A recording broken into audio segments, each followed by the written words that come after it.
Friends, ಜಯ ಹೆಗ್ಡೆ ಅವರು ಮಾಡಿರೋದನ್ನ ನೋಡ್ಕೊಂಡು ಬಂದ್ರಿ ಅಲ್ವಾ? ಹಾಗೆ ಮಂಗಲಾ ಹೆಗ್ಡೆ ಅವರು ಡೇರೆನ ಹೇಗೆ ಮಾಡಿದ್ದಾರೆ ಹೇಳೋದನ್ನ ಕೂಡ ನೋಡ್ಕೊಂಡು ಬಂದ್ರಿ. ಈಗ ಇನ್ನೊಬ್ರು ನಮ್ಮ ಜೊತೆಗಿದ್ದಾರೆ. ನಿಮ್ಮ ಹೆಸರು? ಭಾಗ್ಯ. ನೋಡಿ, ಭಾಗ್ಯ ಅಂತೆ. ಸೊ ಅವರು ಕೂಡ ಡೇರೆನ ಮಾಡಿದ್ದಾರೆ. ಇಲ್ಲಿ 3 ಮನೆಯವರು ಒಟ್ಟಿಗೆನೆ ಈ ರೀತಿ ಸಾಲಾಗಿ ಅವರು ಡೇರೆಗಳನ್ನ ತುಂಬಾ ಚೆನ್ನಾಗಿ ಮಾಡಿದ್ದಾರೆ. ಇವ್ರ ಹತ್ರ ಯಾವ್ಯಾವ ಹೂಗಳಿವೆ ಹೇಳೋದನ್ನ ಈಗ ನೋಡ್ತಾ ಹೋಗೋಣ. ಅದ್ಯಾವುದು? ಇದು ಜಮಖಾನ ಪಟ್ಟೆ, ಹಳೆ ಕಾಲದ ಡೇರೆ ಹೂವು. ಇದರಲ್ಲಿ 2 ಕಲರ್ ಇರುತ್ತೆ. ಇದರಲ್ಲೂ 2 ಕಲರ್ ಇದೆಯಾ?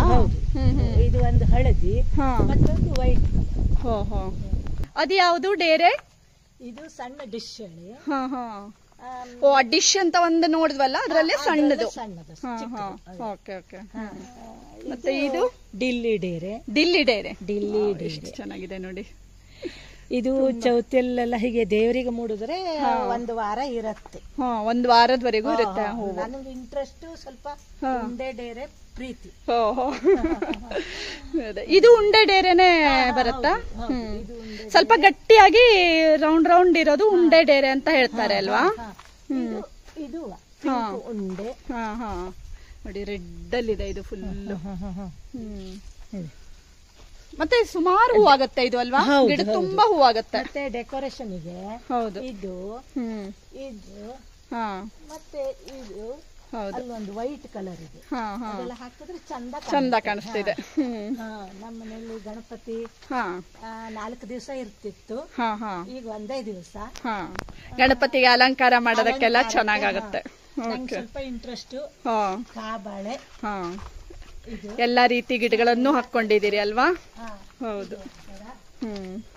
ನೋಡಿ, ಕಾಬಾಳೆಲ್ಲೂ ಎಷ್ಟೊಂದು ಕಲರ್ಗಳಿವೆ ಇಲ್ಲಿ. ಮಾಸದಲ್ಲಿ ಹೂ ಇರದೇ ಇದ್ದಾಗ ಇದೆಲ್ಲ ಕಾಬಾಳೆ ನಮ್ಗೆ ಹೆಲ್ಪ್ ಆಗತ್ತೆ. ಹೌದು. ಹೌದದು. ಡಿಶ್ ಅಲ್ಲೇ ಅಲ್ಲಿ ನೋಡಿದ್ವಲ್ಲ, ಅದೇ ಅಲ್ವಾ? Pink colour. ಇದು ಚಂದ ಉಂಡೆ ನೋಡಿ. ಎಲ್ಲದೂನು ಪ್ರತಿಯೊಂದು ಶೇಡ್ ಚೇಂಜ್ ಅಲ್ವಾ? ಒಂದ್ರಿಂದ ಒಂದು ಹೂವಿಗೆ. ಮನೆಯಲ್ಲಿ ಒಂದು ಜಾತಿ ಇದ್ರೆ ಹೌದು, ಮನೆಯಲ್ಲಿ ಮತ್ತೊಂದು ಜಾತಿ. ಹೇಗೆ? ಹೌದು ಹೌದು. ನಾವು ವರ್ಷ ಮಾಡೋದು, ಆದ್ರೆ ಚೇಂಜ್ ಇರ್ತದೆ. ಹೌದು ಹೌದು. ನೋಡಿ, ಇದು ಎಷ್ಟು ಮಾರಿಗುಡಿ ಡೇರೆನಾ? ನೋಡಿ, ಎಷ್ಟು ಚೆನ್ನಾಗಿ ಕಾಣಿಸ್ತಾ ಇದೆ. ಇದು ಅಂತಾರೆ, ಇದು ಕೃಷ್ಣನ್ ಕಲರ್ ಅಲ್ಲೇ. ಕೃಷ್ಣನ್ದು ಇದು. ಎಷ್ಟು ದೊಡ್ಡದಾಗಿದೆ ನೋಡಿ ಇದು.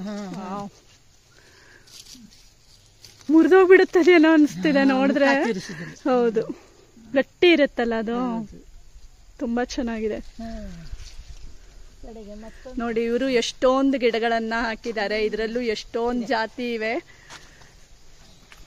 ನೋಡಿ. ಅಲ್ಲೆಲ್ಲ ಇನ್ನೂ ಅರಳ್ತಾ ಇದೆ ಗಿಡಗಳ ಹೂವೆಲ್ಲ ನೋಡಿ. ಎಲ್ಲ ಬೇರೆ ಬೇರೆನೆ, ಪ್ರತಿಯೊಂದು ಡೇರೆನು ಬೇರೆ ಬೇರೆ ಕಲರ್, ಬೇರೆ ಬೇರೆ ಶೇಡ್.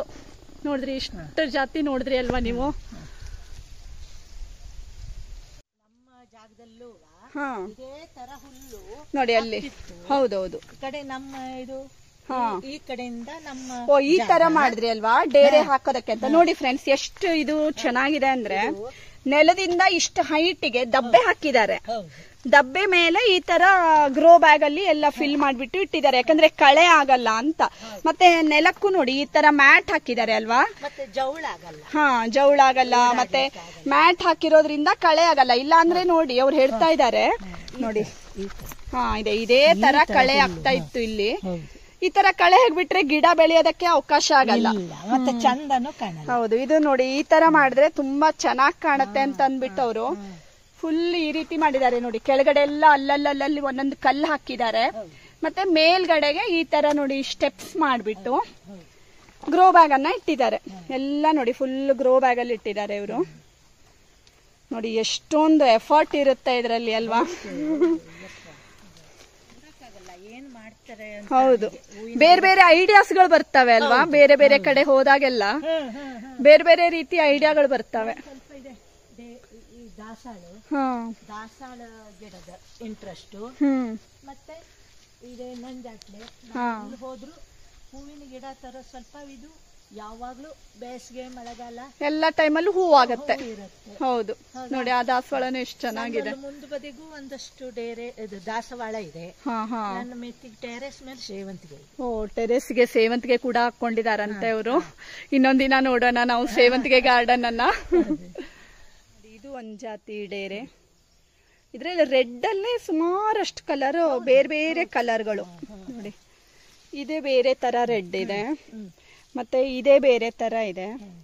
ನೋಡ್ತಾ ಇದೀರಿ ಅಲ್ವಾ ನೋಡಿ. ಅದೇ ಒಂದು ಕಲರು ನೋಡಿ. ಒಂದು ರೆಡ್ ಕಲರ್ ಅಲ್ಲೇನೆ ಎಷ್ಟೊಂದು ಬೇರೆ ಬೇರೆ ಜಾತಿ ಹೂಗಳು. ಮತ್ತೆ ಪಾತ್ರೆಗಿತ್ತಿ ಅಂತೂ ಇಲ್ಲಿ ನೋಡ್ತಾ ಇರ್ಬೋದು ನೀವು, ಎಷ್ಟೊಂದು ಹಾರ್ತಾ ಇವೆ ನೋಡಿ. ಅದೇ ಎಲ್ಲ ಬೇರೆ ಬೇರೆ ಜಾತಿ. ನಾನು ಒಂದ್ ಕಡೆ ನೋಡ್ಕೊಂಡ್ಬಂದ್ಕಂಡೆ ಹಿಂಗ್ ಮಾಡಿದ್ದು. ಮತ್ತೆ ನೀರ್ ನಿಲ್ತಿತ್ತು ಇಲ್ಲಿ, ಜವಳು ಅಂತಾರ, ಎತ್ತರ ಜಾಗ, ತಗ್ಗ, ಎಲ್ಲ ನೀರ್ ಹರಿದು ಬರ್ತಿತ್ತು. ಅದಕ್ಕ ಹಿಂಗೆಲ್ಲ ಮಾಡಿ ನೀರ್ ನಿಲ್ತಿಲ್ಲ ಹಿಂಗ್ ಮಾಡಿದ್ರೆ. ಹೌದು, ಬೆಸ್ಟ್ ಐಡಿಯಾ ಇದೆ ಆಕ್ಚುಲಿ. ಆದ್ರೆ ಎಷ್ಟು ಕಷ್ಟ ಅಲ್ದ ಇದಷ್ಟು ಹಿಂಗ್ ಮಾಡೋದಲ್ಲವ. ಫ್ರೆಂಡ್ಸ್, ಈಗಾಗಲೇ ನಾನು ಪಾರ್ಟ್ 1, ಪಾರ್ಟ್ 2 ಮತ್ತು ಇವತ್ತು ಪಾರ್ಟ್ 3 ಅನ್ನು ನೀವು ನೋಡ್ತಾ ಇದ್ದೀರಿ. ಬೇರೆ ಬೇರೆ ಜಾತಿ ಡೇರೆ ಹೂಗಳನ್ನು ನೀವು ಇದೆಲ್ಲ ವಿಡಿಯೋದಲ್ಲಿ ನೋಡ್ಬೋದು. ಎಷ್ಟು ಚೆನ್ನಾಗಿ ಬೆಳೆಸಿದ್ದಾರೆ. ಮತ್ತು ಪ್ರತಿಯೊಂದು ವಿಡಿಯೋದಲ್ಲೂ ಒಂದೊಂದ್ರ ಬಗ್ಗೆ ನಾನು ಮಾಹಿತಿಯನ್ನು ಕೊಡಿಸಿದ್ದೀನಿ. ಯಾಕೆಂದರೆ ಇದನ್ನು ಗಿಡ ಬೆಳೆಯೋರಿಗೆ ಕೂಡ ತುಂಬ ಅನುಕೂಲ ಆಗುತ್ತೆ ಅಂತ ಅಂದ್ಬಿಟ್ಟು. ಸೊ ಅವ್ರ ಹತ್ರನೇ ಕೇಳಿ ಅವ್ರು ಹೇಗೆ ಬೆಳೆಸ್ತಾರೆ ಮತ್ತು ಹೇಗೆ ನೆಕ್ಸ್ಟ್ ಇಯರ್ವರೆಗೆ ಅದನ್ನು ಸ್ಟೋರ್ ಮಾಡ್ಕೊಳ್ತಾರೆ, ಯಾವ್ಯಾವುದರಿಂದ ಅದನ್ನು ಬೆಳೆಸ್ತಾರೆ ಹೇಳೋದನ್ನೆಲ್ಲ ಈಗ ಪಾರ್ಟ್ ಅಂದರೆ 1, 2, 3 3ರಲ್ಲೂ ಸೇರಿಸಿ ನಾನು ಅದೆಲ್ಲ ಕವರ್ ಮಾಡಿದ್ದೀನಿ ನೋಡಿ. ಎಷ್ಟು ಒಂದಕ್ಕಿಂತ ಒಂದು ಡೇರೆ ತುಂಬ ಚೆನ್ನಾಗಿ ಕಾಣಿಸ್ತಾ ಇದೆ. ಮನಸ್ಸಿಗಂತೂ ಅಷ್ಟು ಖುಷಿಯಾಗುತ್ತೆ ಈ ರೀತಿ ಡೇರೆ ಹೂಗಳನ್ನು ನಾವು ನೋಡಿದಾಗ ಅಲ್ವಾ. ಯಾರಿಗೆಲ್ಲ ನಿಮಗೆ ಹೂಗಳೆಲ್ಲ ಇಷ್ಟ, ಖಂಡಿತವಾಗಲೂ ಇಷ್ಟು ಎಫರ್ಟ್ ಹಾಕಿದವರಿಗೋಸ್ಕರ ಒಂದು ಲೈಕ್ ಮಾಡೋದನ್ನು ಮರಿಬೇಡಿ. ಮತ್ತು ನಿಮಗೆ ಏನು ಅನಿಸ್ತು ಈ ಹೂಗಳನ್ನು ನೋಡಿ ಹೇಳೋದನ್ನು ಕಮೆಂಟ್ ಮಾಡಿ. ಇದು ನಮಗೆ ತುಂಬ ಪ್ರೋತ್ಸಾಹಕವಾಗಿರುತ್ತೆ. ಇನ್ನು ಮುಂದೆನೂ ಕೆಲವೊಂದು ಗಾರ್ಡನ್ ವಿಡಿಯೋಸ್ಗಳನ್ನು ನಾನು ಪೋಸ್ಟ್ ಮಾಡ್ತಾ ಇದ್ದೀನಿ. ನಿಮಗೆಲ್ಲ ಗಾರ್ಡನ್ ಇಷ್ಟ ಅಂತಾದರೆ ಸಬ್ಸ್ಕ್ರೈಬ್ ಮಾಡ್ಕೊಳ್ಳಿ. ಒಳ್ಳೊಳ್ಳೆ ವಿಡಿಯೋಸ್ಗಳು ಅಂದರೆ ವ್ಲಾಗ್ಸ್ಗಳು, ರೆಸಿಪಿಗಳು, ಹಳ್ಳಿ ವಿಡಿಯೋಸ್ಗಳು, ಗಾರ್ಡನ್ ವಿಡಿಯೋಸ್ಗಳು ಎಲ್ಲದನ್ನೂ ನೀವು ನನ್ನ ಚಾನಲ್ನಲ್ಲಿ ನೋಡ್ಕೊಳ್ಬಹುದು. ಭಾಗ್ಯ ಅವರೇ, ತುಂಬಾ ಥ್ಯಾಂಕ್ಸ್. ಚೆನ್ನಾಗಿ ನೀವು ಬೇರೆ ಗಾರ್ಡನ್ ಅನ್ನ ನಮ್ಗೆ ತೋರ್ಸ್ಕೊಟ್ರಿ. ಚೆನ್ನಾಗಿ ಮಾಹಿತಿ, ಕಳೆ ಬರದೇ ಇರೋ ತರ ಏನ್ ಮಾಡ್ಬೇಕು ಹೇಳೋ ಒಂದೊಳ್ಳೆ ಮಾಹಿತಿಯನ್ನ ಕೂಡ ಕೊಟ್ರಿ. ತುಂಬಾ ಖುಷಿ ಆಯ್ತು. Thank you. Thank you friends. ಹಾಗೆ ಇವತ್ತಿನ ಈ ಡೇರೆ ತೋಟ ಮತ್ತು ಅವರು ಕೊಟ್ಟಿರುವಂತಹ ಮಾಹಿತಿಗಳು ನಿಮಗೆ ಇಷ್ಟ ಆಗಿದ್ರೆ ಲೈಕ್ ಮಾಡೋದನ್ನು ಮರಿಬೇಡಿ. ಹಾಗೆ ಇನ್ನು ಮುಂದೆ ಇನ್ನೂ ಒಳ್ಳೊಳ್ಳೆ ವಿಡಿಯೋಸ್ಗಳನ್ನೆಲ್ಲ ನೀವು ನನ್ನ ಚಾನಲ್ನಲ್ಲಿ ನೋಡ್ಕೊಳ್ಬೋದು. ಹೂವು ಯಾರಿಗೆ ತಾನೇ ಇಷ್ಟ ಆಗಲ್ಲ ಅಲ್ವಾ. ಅದರಲ್ಲೂ ಈ ಪ್ರಮಾಣದಲ್ಲಿ ಬೆಳೆದಿರೋದು ತುಂಬಾ ಖುಷಿಯಾಗುತ್ತೆ. ಮತ್ತು ನೋಡಿ ಎಷ್ಟು ಚೆನ್ನಾಗಿ ಕಾಣಿಸ್ತಾ ಇದೆ. ಎಷ್ಟು ವರ್ಣನೆ ಮಾಡಿದ್ರು ಸಾಲ ಅಂತಾನೆ ಹೇಳ್ಬೋದು. ವಿಡಿಯೋ ಇಷ್ಟ ಆಗಿದ್ರೆ ಲೈಕ್ ಮಾಡಿ, ಶೇರ್ ಮಾಡಿ ಮತ್ತು ಸಬ್ಸ್ಕ್ರೈಬ್ ಮಾಡಿ. Thank you for watching.